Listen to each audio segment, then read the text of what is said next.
वतन पर जा फिदा करना, प्रभु हमको सिखा देना।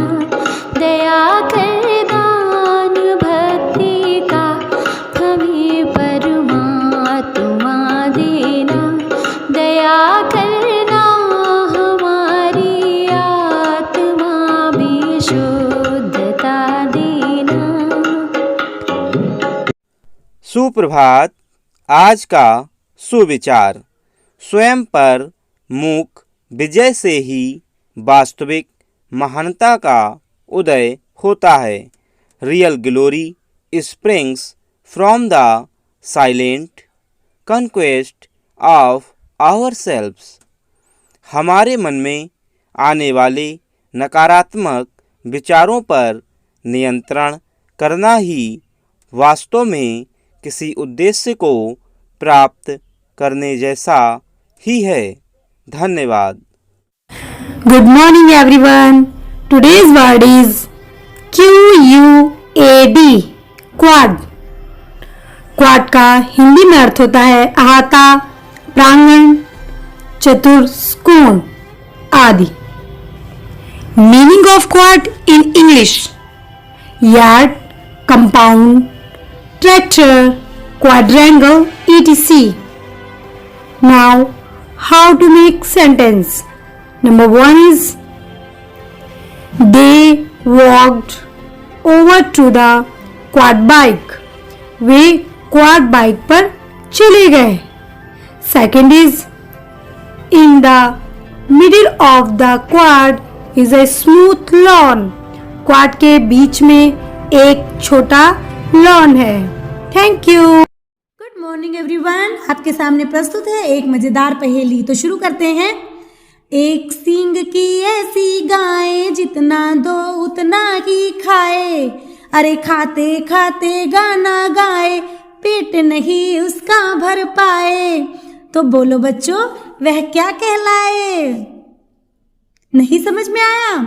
इसका उत्तर है चक्की। क्योंकि चक्की में बच्चों एक खत्ता होता है जिसे हमने कहा है एक सींग। और आप चाहे जितना भी गेहूं उसमें पीसते रहे, वह कभी भी आपको मना नहीं करती है, इसलिए उसका कभी भी पेट नहीं भरता है। और जब चक्की चलती है तो उसमें एक मधुर आवाज भी होती है। Thank you. नमस्कार। प्रस्तुत है आज का इतिहास। आज के इतिहास में सन 1836 में आज के दिन महान संत एवं विचारक रामकृष्ण परमहंस का जन्म हुआ। ये माँ काली के बहुत बड़े भक्त थे। ये स्वामी विवेकानंद जी के गुरु थे। दूसरे 1911 में आज ही विमान से पहली बार डाक पहुंचाने का काम भारत में हुआ। 10 किलोमीटर की इस उड़ान में 6500 पत्र इलाहाबाद से नैनी ले जाए गए। धन्यवाद। सुप्रभात बच्चों, मैं सोनम आपके लिए लेकर आई हूँ आज का विशेष रामकृष्ण परमहंस। रामकृष्ण परमहंस भारत के एक महान संत एवं विचारक थे। इन्होंने सभी धर्मों की एकता पर जोर दिया। ईश्वर की प्राप्ति के लिए उन्होंने कठोर साधना और भक्ति का जीवन बिताया। स्वामी रामकृष्ण मानवता के पुजारी थे। साधना के फल स्वरूप वह इस निष्कर्ष पर पहुँचे कि संसार के सभी धर्म सच्चे हैं और उनमें कोई भिन्नता नहीं है। वे ईश्वर तक पहुँचने के भिन्न भिन्न साधन मात्र हैं। नमस्कार। आज की क्विज प्रश्नोत्तरी, जिसका पहला प्रश्न है नॉर्वे देश की राजधानी क्या है, और जिसका सही जवाब है ओस्लो। नॉर्वे में 17 मई को राष्ट्रीय दिवस के रूप में मनाया जाता है। नॉर्वे की अधिकांश आबादी नॉर्वेजियन है। और अगला हमारा प्रश्न है प्रश्न नंबर 2, जर्मनी देश की राजधानी क्या है, जिसका सही जवाब उत्तर है बर्लिन। यह जर्मनी देश का सबसे बड़ा और यूरोपीय संघ का दूसरा सबसे बड़ा शहर है। अब चलते हैं हम अपने प्रश्न नंबर 3 पर। नीदरलैंड देश की राजधानी क्या है, जिसका सही जवाब है एम्स्टर्डम। और द हेग को प्रशासनिक राजधानी का दर्जा दिया जाता है। नीदरलैंड यूरोप महाद्वीप का एक प्रमुख देश है। और अगला हमारा प्रश्न लास्ट चौथा प्रश्न है आइसलैंड देश की राजधानी क्या है, जिसका सही जवाब है रेकजाविक। यह विश्व में 18वां सबसे बड़ा द्वीप है और देश की आधी जनसंख्या यहीं निवास करती है। आज के लिए इतना ही, धन्यवाद। बच्चों, अब समय है बाल गीत का, तो फिर गाओ मेरे साथ। बादल राजा जल्दी से पानी बरसा जा, नन्हे मुन्ने झुलस रहे हैं, धरती की तू प्यास बुझा जा। बादल राजा। एक बार फिर से। बादल राजा जल्दी से पानी बरसा जा, नन्हे मुन्ने झुलस रहे हैं, धरती की तू प्यास बुझा जा। बादल राजा। धन्यवाद। सुप्रभात। आज की हमारी कहानी का शीर्षक है सबकी चहेती मंजू। मंजू सुबह 6 बजे उठती है, सभी बड़ों को नमो नमः करती है। साधारणतः वे रोज पाठशाला जाती है। सवेरे जलपान कर पढ़ने बैठ जाती है। पाठ याद करने के लिए वह उसे पुनः पुनः पढ़ती है। शैने शैने उसे पाठ याद हो जाता है। अंततः खाना खाकर वह पाठशाला जाती है।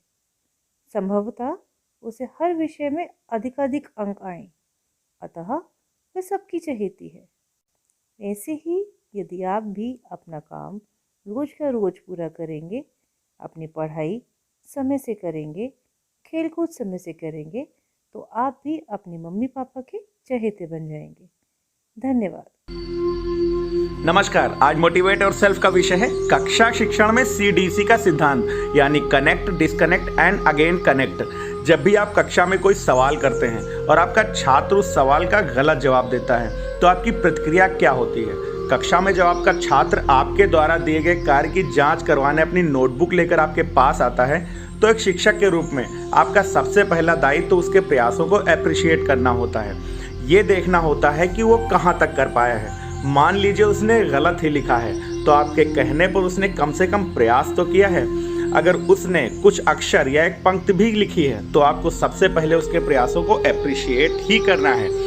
जैसे ही आप उसे अप्रिशिएट करेंगे, उसे महसूस होगा कि उसका कार्य विशिष्ट है, उसे रिकॉग्नाइज किया जा रहा है, उसे सुना जा रहा है। अब वो तैयार हो जाएगा, आपसे कनेक्ट हो जाएगा। अब आपका पहला स्टेप पूरा हुआ। अब आपको लगता है कि आपको कोई सुझाव देना है या अपने अनुभव के आधार पर उसे कोई इनपुट देना है, उसकी गलतियों को बताना है, तो आपको धीरे से डिस्कनेक्ट होना है। ये देखिए कि ये चीज़ यहाँ पर छूट गई है, ये जुड़ जाती तो अच्छा होता, यहाँ पर ये लिखा होता तो और बढ़िया होता। अब आपका दूसरा स्टेप भी पूरा हो गया। अब जब बच्चा डिस्कनेक्ट हो जाए, तो उसे डिस्कनेक्ट ही नहीं छोड़ना है, तीसरे स्टेप में उसे वापस कनेक्ट करना है।